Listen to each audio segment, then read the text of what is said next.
Brent Pendragon's Dabi list. Of course, he's that Dabi guy. You got a nice photo op with the league interview promo that had Dabi all over it, so that was pretty cool. He's really made a name for himself after making top cuts with that deck that we haven't really seen too much of. I think we've seen maybe one other Dabi. Let's jump into it with the attacks first. Chaos charge lineup, you know, something we've seen a lot before, but the first noticeable thing that is missing from this list is Electric Jolt. There's a meme in the community about how big of a deal Electric Jolt is and how popular it is and just how much of a workhorse that card is, and it's not in this list, which is telling me that we don't want to bank momentum for next turn. There's not a ton of momentum outlets mainboarded in this deck, and the Chaos symbol has some pretty good, you know, stun effects and targeted committal effects and like seal effects, so there's ways to get at your opponent's resources without Electric Jolt. Jolt is just the most common. But that being said, the double jet pummel at the top tells us that this is going to be a charge deck nonetheless. This card has been a huge extender for the symbols it's on. You know, there's not too much to say about it other than people really don't like to block this. But when you put 3 damage on it, you know, 8 damage double jet pummels, they become way, way, way more appealing to block, and they become something that you have to block sooner than later. So this is a big part of Giro list, and this has been a big part of the success we've seen from Chaos Dabi. And the main thing is you need to put damage on this attack if you're not going to play like 12 attacks in one turn like Denki won. So not surprised to see that. And then of course Twisting Azure Inferno. This is Dabi's signature attack, right? This is the Dabi Ultra Rare from the set that he debuted in, and it's tailor-made for him. If the attack's damage is 7 or greater, you essentially get like an uninteractable +1 speed and +1 to your checks, which is amazing. You know, this card you can think of as not counting towards progressive difficulty if you want to. If you can clear your card pool, that's even more insane. So I would really like to see like more decks put speed on this, or like more actions. Like there's no actions in this deck mainboarded or sideboarded. This is a midnight character card, so we're you know, relying on the character to always be putting 3 damage on this, and that's fine. This is why that gate is put on there, right? Because Dabi can jump through it. So really, really simple mid charge lineup. Freezer burn. This is here. I'm assuming because if you give it throw and your opponent tries to interact with it, you just cancel it, right? Like if they try to Faith Shield, that's during this attack. During the block step is during this attack. So you just pop a foundation. Boom, done. This is also like a fake 3 difficulty attack because you get to ready a foundation. So if you check well, you're plussing, and if you don't check well, it was 3 difficulty. Yeah, this has been really huge with cards like Irrefutable Force of Nature on Chaos, so really not surprised to see this one as a 4 of. Just it can really force your opponent to have to destroy everything if they want to deal with that once per turn. So this is what made me actually want to try the deck out. I haven't gotten around to playing Dabi, but this is the interaction I'm looking for when I play the deck. Indiscriminate Shock 1.3 million volts. It does 1.3 million damage. This deck is, or this attack is just insane. And in this deck, it pulls enough weight. You know, it's a low charge. It does everything you want it to do. This was a leadoff attack. This is a leadoff attack for a lot of decks that we saw on stream. You know, typically this was like an ender in earlier sets, you know, earlier formats, but because we need to put the +3 damage onto this, and it's, you know, the next attack gets +3, and because this is just such a workhorse by itself, and all the combos come after it, stuff like that. We actually saw this leading off attack turns quite a bit, but we also saw it finishing off people just as often. So very much a powerhouse card that needs to be like present in your deck, but I'm surprised how many people got hit by these. Like, I'm very surprised how many times an indiscriminate shock that was still only like 3 or 4 speed didn't get blocked, didn't have the low block for it. And something else that has a lot of potential to dunk you on the low zone is Cheerful Uppercut.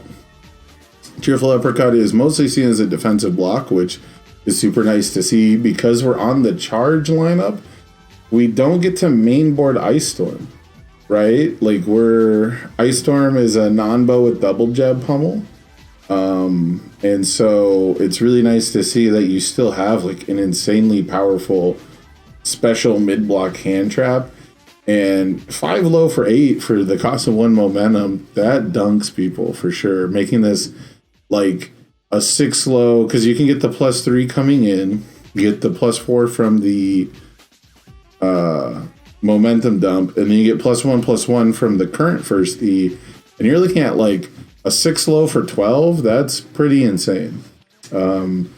And then lastly is Sudden Death Assault. Now this has been a really untested sort of attack. I assume this is here because it's very difficult to block with a mid. It still has all the keywords we want. It has a momentum dump that we want. When I talked about clearing your card pool, this unfortunately doesn't do it unless we're Shigaraki.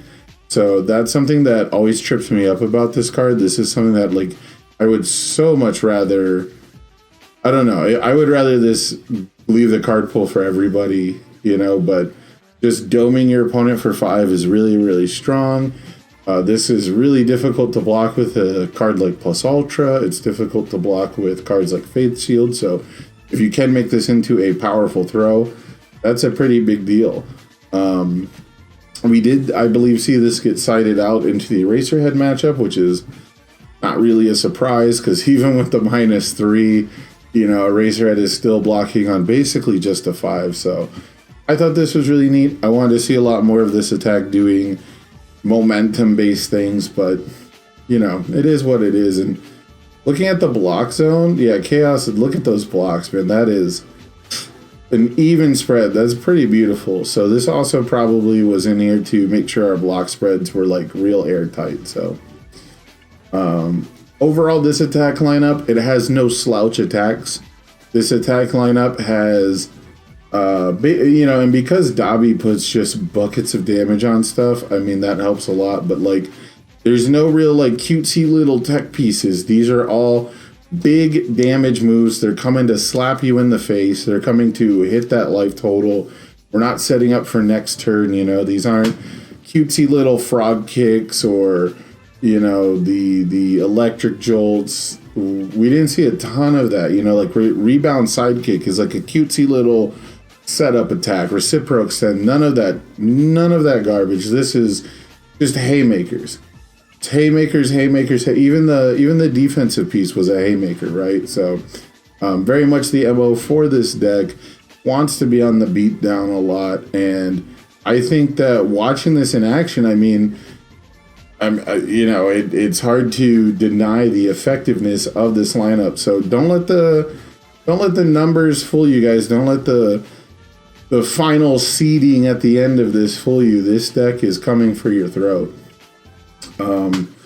Let's move on to the foundations. So most notably, we're on safety 3s, but we have no 3 difficulty foundations. I'm going to say right now, I think Award the Victor is criminally underplayed. I don't know if it fits in like this deck because of the way combos going on, but I think we can afford some 3 diffs on the Chaos symbol, guys. I know there's a ton of really great 2 diffs, and I know that you're all about the turn 1 build, but we could play like a single copy of some of these 3 diffs. But nonetheless, we've got Petty Squabble here, just absolutely solid promo. Glad he had copies of it available. I know that overseas players have had issues with getting certain promos in the past, so I see that this deck is trying to get up in your face, put on a bunch of pressure, and test your block zones, and that +3 damage is actually so good at that. I know a lot of people don't want to play aggro decks that don't put speed on things, And if that's the case, +3 damage is where you're gonna have to aim. You know, both the Dabis do a +3 damage bonus, and you know this one has +1 speed and +1 damage, but you're usually gonna see that like once per turn. Unless your opponent's like super low health, you're only gonna see it like once per turn. So if you're gonna play an aggro deck that doesn't put any speed on stuff on your character's face, it's gonna either have to make things a throw, or it's gonna have to give like minimum 3 damage. That's the number you want to look for, like bare minimum. And the fact that Dabi can do it to the next attack, the fact that Dabi can do it basically before response speed is pretty important, I think, to get things rolling. The fact that he has to keep doing his first enhance to keep giving stats later is, you know, a little sad, but it's very nice to be able to just have the damage before your opponent can interact with stuff. But anyway, you guys, let me know what you guys think down in the comments below, down in the chat. You guys see my chat scrolling along as we go. Yeah, I really like this deck, but let me know what you guys think. If this is a deck you would like take to your locals or potentially to one of the RLEs for next season. You know, we've got Kissimmee coming up. I think the first event is actually in Australia. So maybe we could see Brent Pendragon out there rocking Dabi 1 siding into Dabi 2 or something like that.